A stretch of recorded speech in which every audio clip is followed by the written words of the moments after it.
Today I am joined by two really fabulous gentlemen, partners, sponsors of the event, Greg Saputo with Se-Kure Controls, and also John Mangiameli. There you go. Not to be confused with Manja. Thank you. Obviously, I do that too. I do too. Thank you both for being here and sponsoring the event. Greg, let me start with you. So Se-Kure Controls has been in business now. You just celebrated your 50th anniversary. Congratulations. There's not many service providers, or companies in the U.S. for that matter, that can claim that, so congratulations.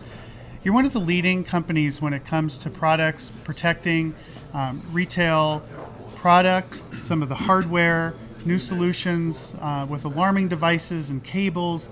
You've been around clearly for a long time. You know the business. You also have seen a lot of changes in retail. That's exciting. Now you've been on different segments, and we've talked a little bit about that. Share with me, if you will, some of the accomplishments in 2016. And John, if it's okay, then we'll shift to you and we'll talk a little bit about what's ahead in 2017. Sure. Accomplishments in 2016. Well, there were a number of them, but I guess if I'm going to highlight an accomplishment, I think I'd talk about some of the new alarming devices that, well, actually we haven't brought them to the market, but we're very close to bringing them to the market. And proximity devices are becoming more and more popular, as you know. And we're working on some that will fit right in with the apparel niche as well as some other products as well. Fantastic. So that would be probably one of the biggest areas of development for us last year. So if 2016 was an R&D year looking at some of the new trends and where you're headed, tell me, without getting too proprietary, obviously, 2017, 2018, what's ahead? Well, I think what we're doing is trying to respond to the needs of the customer. As they tell us what they're trying to protect, we try to develop that.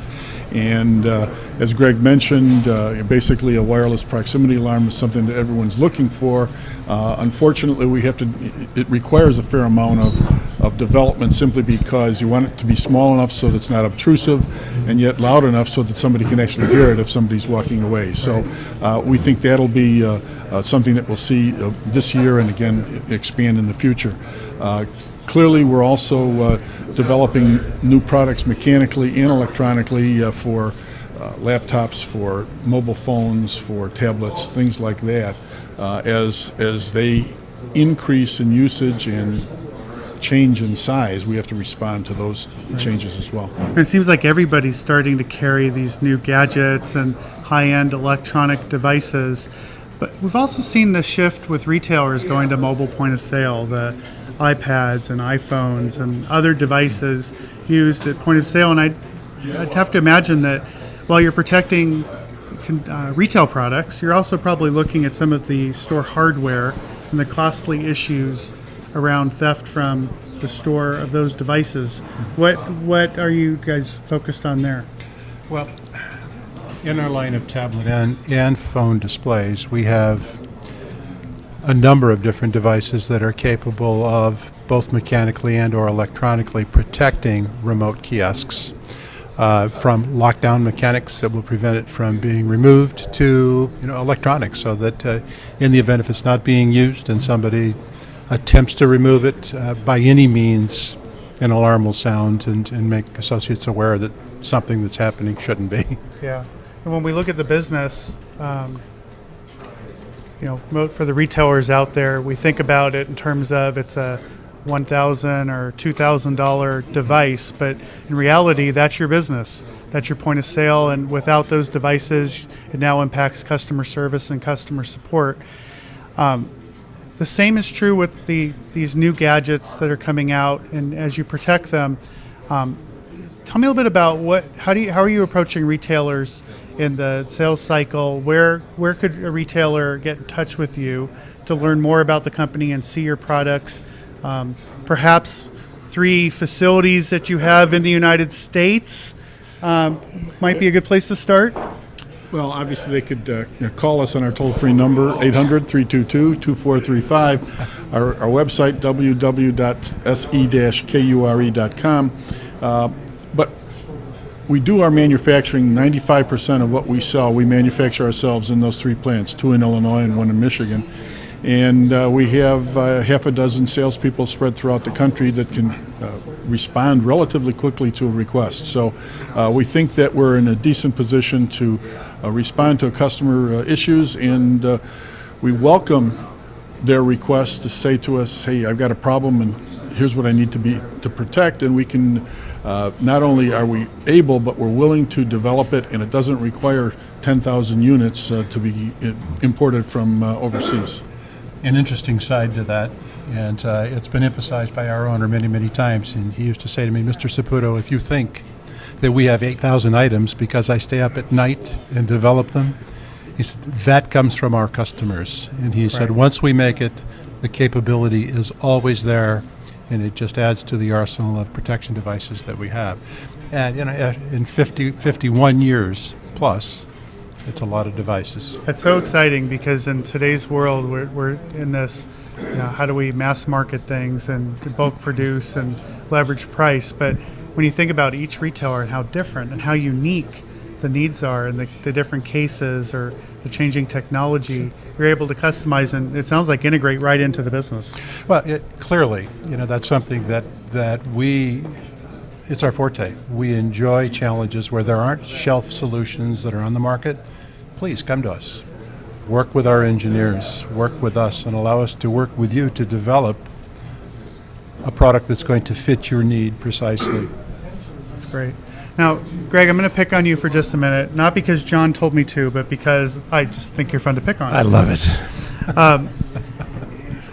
When and this question will go to both of you, but let's start with you. When we look at the business and the people that you're hiring, the people that both of you have mentored across the country, if you could rewind the clocks, what's some advice that you might have given to, a little Gregory or a little Johnny way back when? What advice would you give to someone starting their career? As you probably know, I spent the first 37 years of my career in the retail loss prevention industry, or as Ed Wolf put it, I started in the security business and went to loss prevention, then of course asset protection. And I think that, quite frankly, to echo Ed, he hit the nail on the head when he said, be prepared to diversify your skill sets. Be prepared to be an operator and a loss prevention professional at the same time, because those things collectively build the relationships necessary for success on both sides of the equation. And if you want to come into this industry thinking, I want to be a director, or I want to be a vice president of loss prevention, I don't want to do anything else, find another career, because it's not going to work. Partnerships and team effort are the basic building blocks for success in this industry today, and that's the best advice I could give to anybody. That's great. John?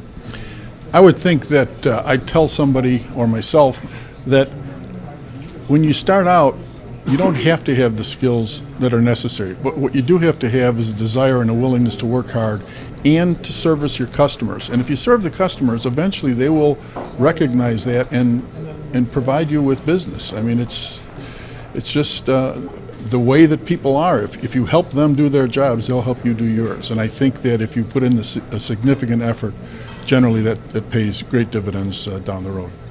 And these people that you're mentoring today, or through your careers, what attributes are you looking for in a new hire or somebody that you're bringing on? And later in their career, there's obviously a lot of transition taking place. There's downsizing. There's probably a lot of people that are looking for their next job. What advice? You hear a lot of that because they're your customers and they're changing and moving around a lot. What advice are you giving them, and what advice might you offer? Well, I believe that you have to have fun doing your job. And if you're not having fun, you should find another job. Now, you don't have fun every day, but if you're having more fun than you're not, you should stick with it. And I think that you have to be realistic and recognize that you're not going to move forward every single day, every single time, but if you stick to it, you likely will. Right.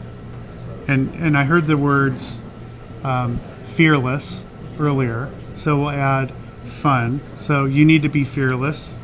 you need to have fun doing your job. And Greg? You have to have integrity. In your role in the sales industry is to take care of the needs of your customer, not the needs of you. Right. You're there to service their needs, to make sure that you fit them with the solutions that they need. Period.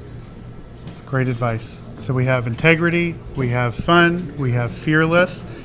And let's shift gears now to, well, let's talk family for a couple minutes.